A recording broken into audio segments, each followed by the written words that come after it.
The Maryland Made podcast provides timely, relevant, and practical information to empower student athletes to explore their potential and pursue their passions. We facilitate an inclusive environment for student athletes to redefine their leadership, explore professional possibilities, and enact change in their communities. Happy Monday and welcome to the Maryland Made podcast. I'm your host, Daeze, Program Director of Student Athlete Career Development, bringing you this week's podcast titled Self-Discovery, A Journey to Being Your Authentic Self. Today, we are here to celebrate LGBTQ plus History Month, and I'm delighted to share this conversation with my friend, Jaide Hinds-Clarke, Training Associate with the Trevor Project and owner of Hinds-Clark Company, where she is a certified leadership and growth coach. We are going to explore her journey of self-discovery, the importance of finding and building community, and also tap into the great work that she is doing for the LGBTQ plus community. So before we begin our conversation, Jaide, please give us a brief intro of your background in sports and the work that you're currently doing. Absolutely. Thank you, Daisy, for having me. Super excited to be on the podcast. A little bit about my background. I started playing basketball in the 5th grade. I really didn't take it seriously, though, until like 9th grade, where I really started to fall in love with the journey, realize my own potential, thanks to the coaches that poured into me in high school. And then from there, I went on to play at the University of Richmond for 4 years. And like you mentioned, right now I'm working full time for the Trevor Project, whose mission is to end suicide among LGBTQ young people. And then also this year, I started my own coaching practice under Hinds-Clark Co., where I support folks on their journey to unleash their full potential. Love it. I can't say I'm surprised, Jaide. You have a heart full of gold, so you finding a way to give back and help people does not surprise me in the least. Thank you. In 1994, the LGBTQ History Month became an annual month-long observance of lesbian, gay, bisexual, and transgender history and the history of gay rights and related civil rights movements. I've gotten to know you since 2015 or 16. When was it? 16? 15? I would say it's 16. Yeah, 2016. And know more of your journey, but can you take me and the rest of our audience through your journey of self-discovery? Why is it important for you to openly identify as an LGBTQ community member? Absolutely. Yeah. So I came out in high school, and my journey of self-discovery is still ongoing, right? I'm learning things about myself every day. But I think one of the really beautiful things about being your authentic self, or even just the journey to get there, is the ability to kind of explore. Like I mentioned, I feel like I learned so much about myself along the way. And I really think that college is where self-discovery really happened for me. So it was where I learned about what I was passionate about, what I wanted my legacy to be like on campus, when I met folks like you who served as role models. And I think, that is something that I'm still constantly thinking about to this day. And I think it's important for me to openly identify, because representation matters. I know we hear it, we see it on shirts, we see it all over the place, but it really matters. And first I want to acknowledge that, there's several folks a part of the community who, for whatever reason, safety reasons, are not able to be openly out. And because of that, I feel that due to my comfortability, being able to come out to my family and friends in high school and move through the world authentically, that I don't take that for granted. I don't take it lightly. And so a part of me being openly out is to also support the folks who can't be at this current moment. I think that's one of the biggest things. Is it's important for people to see themselves, and it was important for me to see myself, even kind of in my own journey of self-discovery, and to interact with people who shared similar experiences with me. So if I can be that for somebody, I'm here for it, and I'm happy to do so.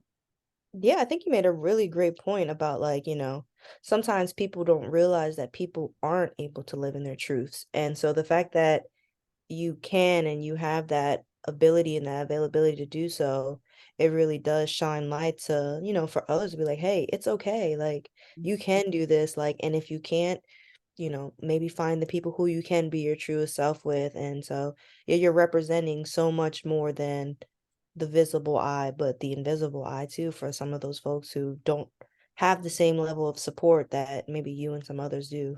Yeah, absolutely. Because then, I mean, even there's times where I will just be kind of moving through the world, minding my own business. And there's been times where folks have reached out, after events or have come to me at events and just said, thank you for being yourself. And again, it's moments like that where you don't even know sometimes that just your presence in a space can be so much to somebody else and something that they needed to see for them to start their own journey of self-discovery.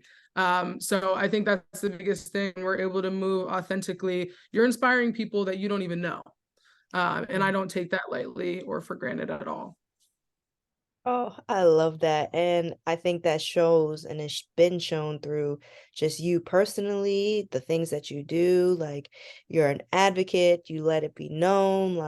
And I feel like the more you show it and the more people can see how authentically happy you are in the life that you live, it does. It impacts other people who are maybe afraid to live in that truth too. So we definitely appreciate all the work that you continue to do and will do just by being you, honestly. So, Jade, because we play basketball, a good portion of my team identified within the LGBTQ community, and it has been an honor and a blessing to be a part of their journey and yours as well by attending their marriages and even getting to witness the beauties of pregnancy with them as well. A few of them had their coming out journey that happened while they were in college, and it was an opportunity for them to become who they are at the core. And it was such a beautiful thing. I know you spoke on your journey, but what did this look like in terms of like who are the people who have been by your side every step of the way? Yeah, I would say my parents, my teammates, professors, right? There's so many people that I could rattle off. And I think kind of what you were mentioning before of finding folks who are supportive of you and that you can lean on. I've definitely feel like I've built a village of people who I knew would always be in my corner no matter what. And it might be people that maybe I don't talk to every day, but there's still people that are in my corner that I can reach out to and have establish a relationship that, if something's going on, or even if I just want to say, hey, get coffee, just kind of download on, what's been going on in that week, there's people that I can lean on. And so, like you mentioned, it's beautiful when people can be themselves without judgment. And even in college and on the basketball team, there were certain spaces prior to college that I was already out, right? Like I came out in high school, so friends knew, family members were starting to know. And it's still a moment of, okay, I'm in this new environment. I got to campus. Now I have these new teammates. Like I remember even how nervous I was when my girlfriend was coming to visit me. And I was like, all right, I got to tell my teammates that, I'm having somebody over and like they're going to see her. And so I think that, there is a moment and there is certain spaces where you feel like you're constantly kind of coming out depending on new situations, new environments. But yeah, leaning into the folks that have been there with you from the start of your journey, I think is kind of what helps you to get through, right? Relying on them and asking questions or just kind of letting them know how things went and them holding space has been really important to me along my own journey. I think you mentioned two really awesome things that I'd love for you to kind of like go in a little bit more on. The first one being constantly coming out. So I think that that's something that, a lot of people may think like, okay, I did it. That's it. But if you want to go in deeper, because that is something that I've heard throughout the years as well, it's like every time you're in a new space or with people who don't know you and Mhm. your story, it's like an everlasting type of situation. Do you just kind of want to go in deeper on how that is and that process, how that's been for you? Yeah, I would love to. I think, yeah, it is what almost feels at times a never ending process, right? There's folks who, again, like know you and like know me from when I came out early on in high school. But as you keep moving through different phases of your life, right? I'm from Jersey. I moved to Richmond, completely new environment. So as I'm meeting different people, in that space where I was single, dating, like it's still an environment where I was coming out as I was introducing myself to folks and feeling more comfortable in certain spaces. And even now, I'm married, coming up this month on a year of marriage, which I'm super excited about. But Yeah, I mean, even now I'm married and have a wife and I'm still coming out, right? And when I'm talking to folks, networking, introducing myself, yeah, I have a wife, we live in Richmond. It's still a process of coming out to folks, and sharing, who I am and what my family looks like. It is kind of a never ending process. And so I think, again, just kind of remembering that you don't have to come out to everybody, right? You don't have to share every aspect of your life as you move through the world. It is sometimes I'm like, yep, it feels worth it in this moment to go ahead and talk about X, Y, and Z, or I'm going to show up in this way, or there's situations where I'm like, actually, I'm just going to leave that alone for right now. So I think it definitely is a continual process, but you are in control. And I have definitely, in my own experience, have been like, look, I'm in control of who I share information with, and to make sure that I'm the most comfortable in any space that I'm in. So, yeah. I appreciate that response. And then the next thing that I'd love for you to address, seeing as though our main population for this podcast is student athletes, like what was it like for you being on the team, an all women's team, and being in the LGBT community in that space? Like, how was that? How did you navigate that? Like, talk to us about that a little bit. Yeah, absolutely. And I think for me here, what immediately came into my mind is just like social gatherings with teammates, right? Like thinking about when I was in college and there was that first moment where we were inviting other people to come over to our apartment or hang out, and it wasn't always boyfriends, right? That's not what it was going to look like all the time. And so I think just being mindful as student athletes of the language that you're using, right? Folks have partners and significant others. It's not always going to look one way or the other based off of, what team or what sport you're on. And so I think being really intentional, and being mindful of that, right? You are amongst a team of folks who share many different identities, LGBTQ identity being one of them. And really creating space and holding space for folks to show up and bring whoever they want with them, to the table. I also think when it comes to language, there's times where, locker rooms are safe spaces, right? But there is harm that can happen if we're not careful with language, and we, can offend folks by using language that, somebody might feel really comfortable with as a way that they express themselves. And so I think as student athletes, just being really mindful when you're in spaces with your teammates. Are you creating an environment where your teammates will feel comfortable sharing information with you? And I think for folks that feel like they might not be able to say yes to that, really taking a deep dive and kind of considering how you might be able to turn that around would be important.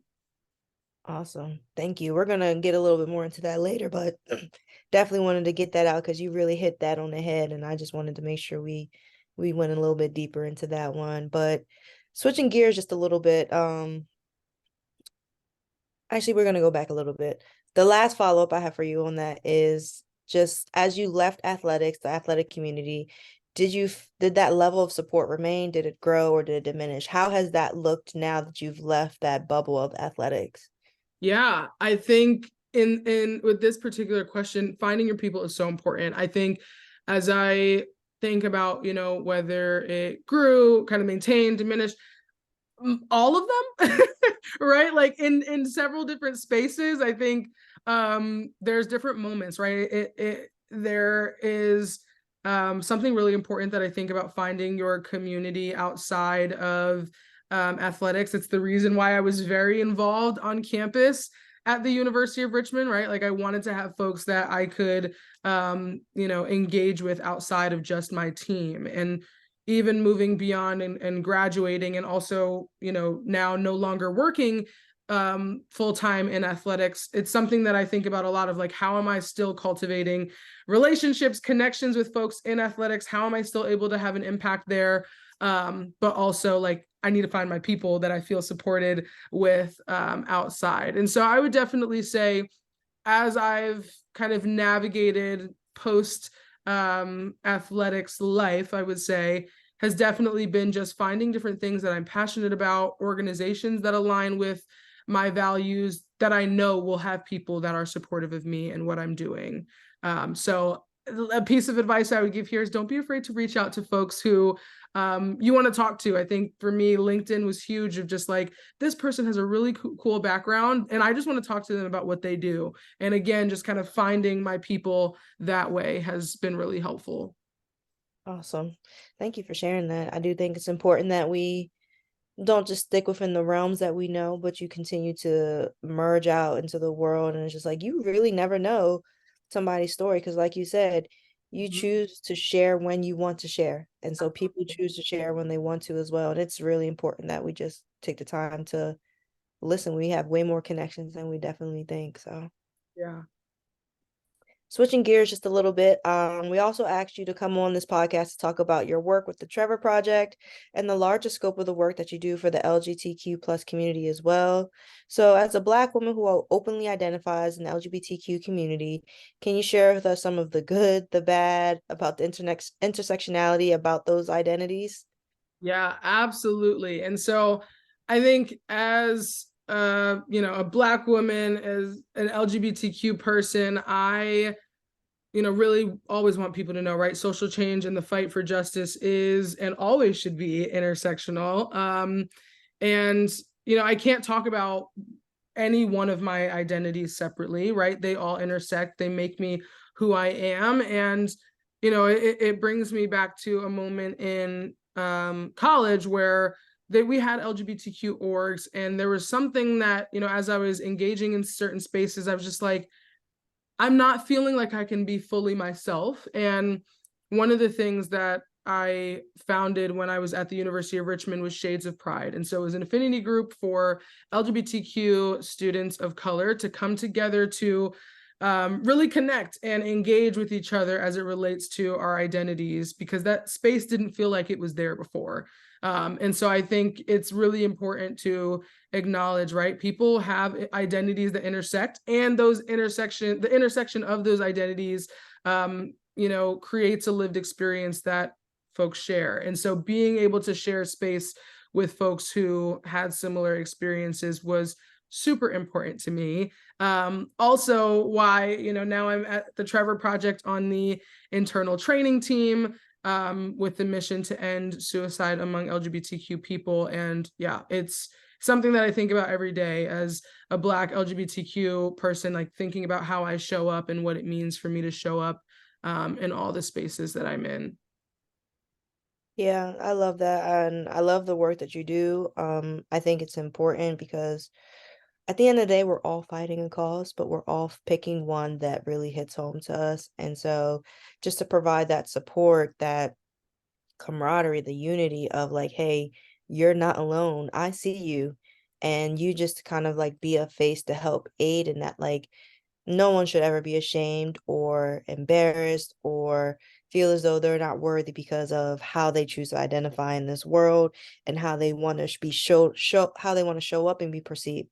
So I definitely think that the work that, yourself and the Trevor Project are doing is amazing. And, it's just something that if you're not tapped into, tap in. You never know who you could help, who you could help understand that, they matter in a Mhm. multitude of ways. And the representation goes so much further than they think. Kind of relaying that back to like, how important is it for you to show up in your authentic self now that, again, you're out of athletics, you're doing this work, you're in it, your identity, we're talking about intersectionality, it's merged too with the work that you do and how you show up and helping other people. Like, how important is it for you to show up every day as Jade?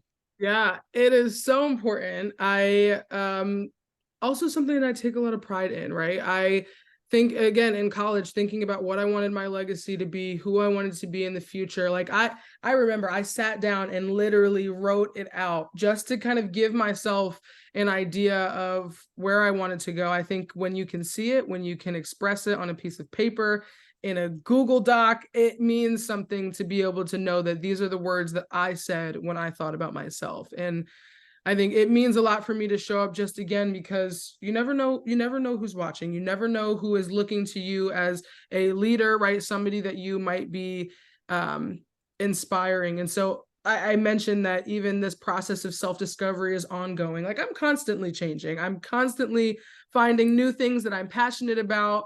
There's not like one type of workout that I cannot, like I love everything. I'm just trying to figure out like what fills me up, what brings me joy, what brings me happiness. And so I think when you're able to show up authentically, it has the ability to change the world. It sounds cheesy, but I really think it does have the ability to change the world, change perspective, inspire folks who might need some motivation. And so yeah, it means a lot to me to be able to show up authentically. And yeah, I don't take it lightly at all. Yeah, I love that. I do. And you spoke a little bit too about like, writing down on a piece of paper, pen and Mhm. pad, where will you be? Where will you be? Like, this is how I want to show up. So then now, if you can imagine 5 years from now, what does that look like for you? Absolutely. Yeah, I think obviously still being married, still being married to my incredible wife.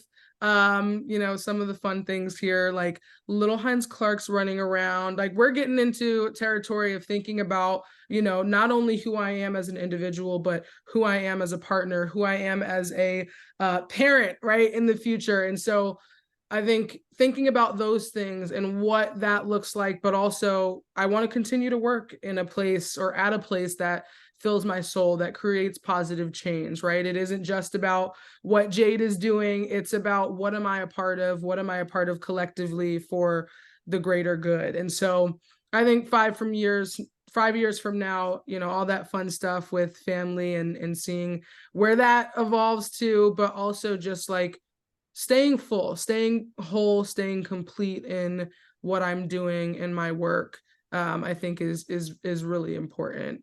And then the last thing here, I think, is giving back. It is really important for me to give back, right? Like as a student athlete, I know that you probably experienced this as well. It is so important for me to be connected to student athletes and be able to serve as a support system, support structure, whatever that looks like, is to be able to give back to places that poured into me and made me the person that I am. Because if it wasn't for Richmond, I don't know if I'd be talking to you on a podcast right now. There's so many different things that make us who we are. And I think giving back is a really big component to kind of my 5-year plan. Well, that is one thing on your 5-year plan you can check off the box because if y'all Yep. don't know, Jaide is a mentor in our mentorship program as well. And so we are very happy to have you mentoring one of our student athletes as well. We think you would be great for her. So, all right, Jaide, you've given a lot of advice, a lot of gems, a lot of great stuff. But if there was one thing you could tell a current student athlete who might be struggling with their identity as it relates to their sexual orientation or gender identity, and I'll even say gender expression as well, because I think that's another big one that I saw some of my teammates struggle with in the midst of their transition, what would that be? Yeah. There's so much. There's so much. But I would say take your time. Yeah, I think I'm, thinking about, just like you mentioned, gender expression. When I started changing what kind of shirts I was wearing from blouses to polos, because that made me feel more comfortable, right? I took my time. And I think that like now more than ever, the pressures of society are real. And I think when we can give ourselves grace and time to, like I said, think, brainstorm, play. Like I think play is so important. Like give yourself time to play and figure out what feels comfortable, what you like, right? You don't have to know, you don't have to decide, you don't have to figure it all out right now. And so I would definitely say just take your time. I know the pressure of society can feel like it has to speed everything up, but your time is the right time. And I really believe that that is something that can be really important for folks that are trying to that are struggling with their identity, but also, on that journey of self-discovery. Take your time. Yeah, definitely. I think from a very black and white standpoint, a lot of people think it's either this or that. But, gender identity, sexual orientation, gender expression, it is a spectrum. Yeah. and you can fall wherever it is you want to be, and you could teeter more towards one side, but it doesn't mean that it takes away you being a part of something else. So I think that's a great point to just, for anyone listening, like, it's a spectrum. You don't have to be solely like this or like this. You can be anywhere in the middle, up and down, to the Yep. side, diagonal, that you feel comfortable. I agree, because it was definitely it was a journey watching some of my teammates, like you said, transition from wearing like crop tops and shorts to now it's like, okay, well, more pants and then a blouse. And then you go from the blouse to now we're wearing button ups and pants, but still got the little kitten heels. But Right. Yeah, no, that it's so real because and like you said, it can change day to day, right? Like there are, and that's what I'm talking about, even from, college. I remember I was like, this is the way that I'm going right now, and that's it. And as I've continued to figure things out, figure what I like, one day I'm doing this, the next day I'm doing that, and I love them both, right? And so I think that's really important, like you shared, it doesn't have to be this or that. It can be all over, up and down. Yeah, absolutely. I agree. All right. So, what is one thing that you'd like to share with coaches and administrators about working with student athletes who are in their self-discovery phase? Yeah. I I think it's really important for coaches and administrators to know that they don't have to fix anything, right? Like sometimes as student athletes, we will come to our coaches and administrators for a listening ear, for support, to be authentic, to be vulnerable. And we're not looking for any, sometimes we're just not looking for anything. And so I think sometimes there's a tendency for coaches and administrators to listen and then be like, okay, what can I do? And sometimes that's not even what we're looking for. So I would say for coaches and administrators, really check in with student athletes about what they need, right? Don't make an assumption about what they need at any given moment. Ask the question. I think questions are so powerful, right? What do you need from me? That leaves it open for me to follow that up to say nothing, or I need actual action in some way. It leaves it open. And so I really think for coaches and administrators, the biggest thing is to just find ways to support student athletes. Do your own research. Do your own research. I'll say it again. And do your own research. But yeah, I think it's really important just to figure out, the way that you can best support each of your student athletes. And the only way that I think folks can really do that is by asking a question. I love that. That's great. And, it really hits home because Risa, whenever anything is going on and a student athlete comes to us, that's literally the first thing that she always says is, how can we support you? What do you need from us? And so to even be under leadership who already views and hold and host that ideology of how we can support instead of just saying, hey, they need this or they need that. I definitely think that is, you're spot on with it, because I definitely feel like we see the impact of students feeling comfortable coming to us because we're not trying to fix things, but we're just want to be there. And however you need us to be, like you said, if we need to just listen, Yep. we will listen. If Yeah. you want somebody else to talk to, we will try and guide you towards that person. So I Mhm. definitely think that is a great initiative. And I think I'm going to take it one step further just because we both played basketball. Yeah. Um, what do you think is something that you would say to some of these coaches on like how to go about your students for like banquets and events like that, because I know that was a huge one for us as well at VCU, where it's like you expect students to wear a certain type of outfit if they are on a women's team, and because you're meeting donors or other like people who support the college. So like, what advice would you give on that gender expression that we hit on a little bit about, you know for student athletes, and them feeling comfortable and coaches allowing them to dress in the way that they really want to and not how they're supposed to. Yeah, I love this question. I think as time goes on, we should be moving away from dress codes altogether. We shouldn't be saying, you know, our male identified student athletes should be wearing this, our, you know, female identified student athletes should be wearing that. That shouldn't even be, it should be show up in what feels most comfortable to you. I understand that with banquets and different types of events, there is, you know, certain attire that folks are looking for.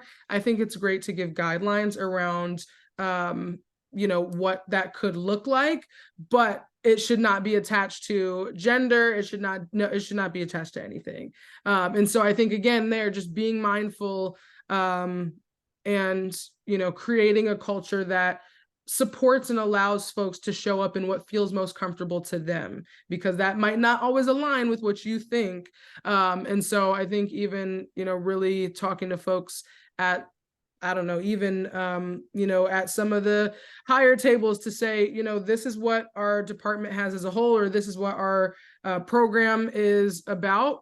And we want people to feel most comfortable, and this is how we do it.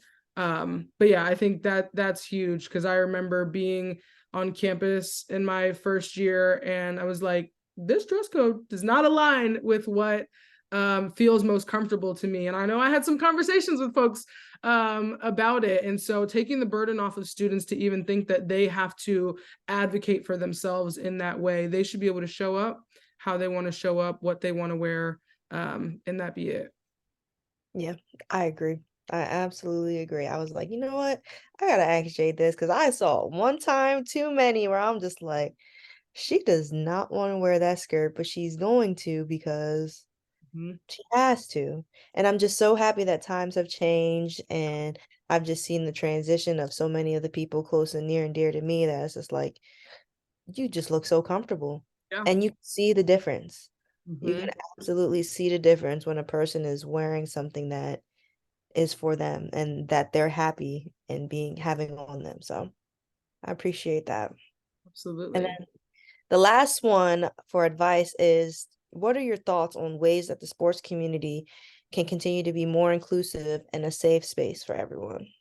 Yeah. I think here's just continue to have difficult conversations, right? There's a lot in our sports community that has always been a certain way. And so I think as we continue to grow and learn more about the populations that we serve, is just continuing to have difficult conversations, allow folks to express their experiences, give folks the platform to brainstorm and think about solutions, right? I think it's all about having the difficult conversations and leaning into, you know, the support that the community needs, because we know that our sports athletics community is made up of so many incredible people with so many different identities and backgrounds, and we just have to listen. And I think that happens with difficult conversations and really leaning into that.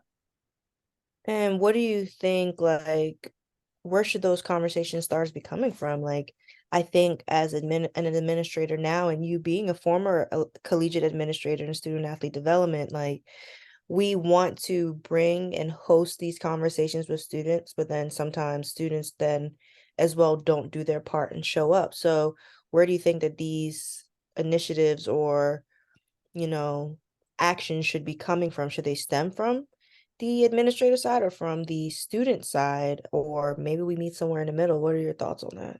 Yes, I love this question. I think it's somewhere in the middle. I as a student athlete, like I mentioned a little bit before, I was definitely having conversations with folks about my experience, and I think it's so important, right? That if student athletes are experiencing things or having or have questions or have ideas, that they should be bringing it. So for any student athlete watching this podcast right now, if you have ideas, if there's things that you're experiencing, bring it to your administrators, because again, I know that there's a lot of folks out there that are doing really great work, especially the Maryland Made team here. And I think it's huge, right? To bring up, you know, concerns or even things that are going well, right? It doesn't always have to be something that right, maybe isn't working. And I think when we as administrators are able to hear about your experience, then we're even able to sometimes take it a step further to say, okay, I hear you, I see you, this is what we're going to start to brainstorm around.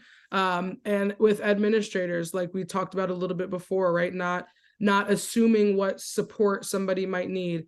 thinking and making sure that things are relevant and applicable to what student athletes are actually looking for.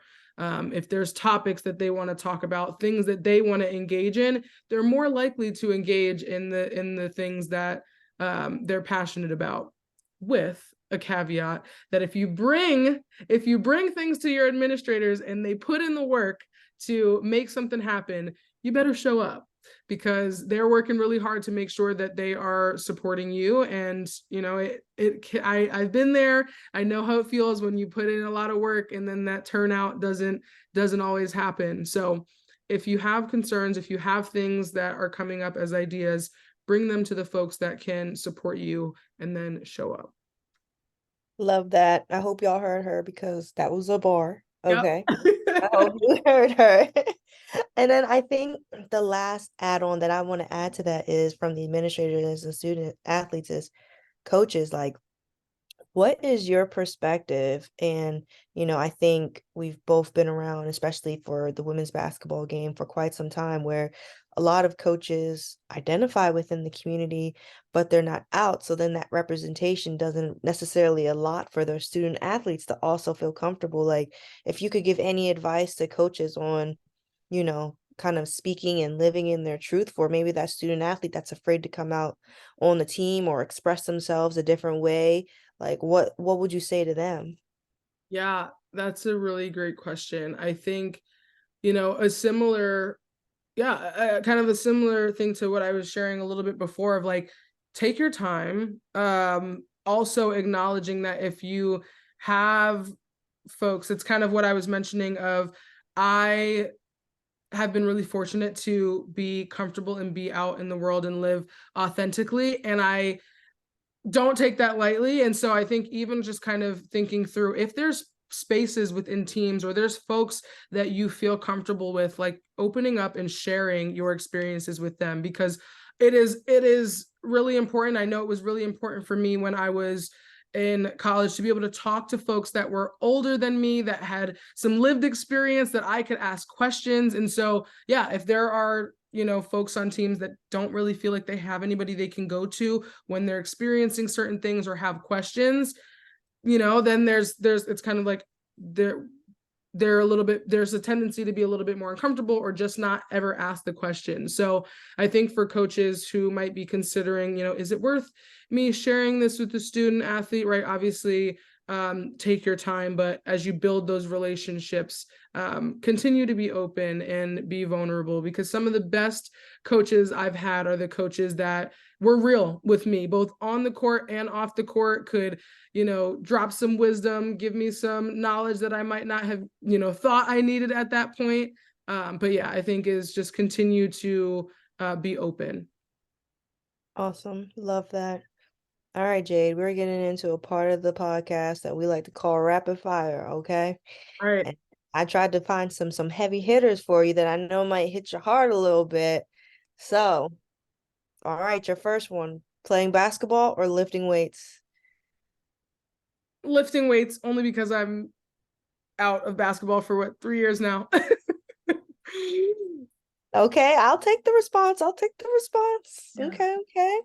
All right, you went to both schools, Richmond or VCU, Why'd you have to do this one to me? Uh, because I had to. I know you had to.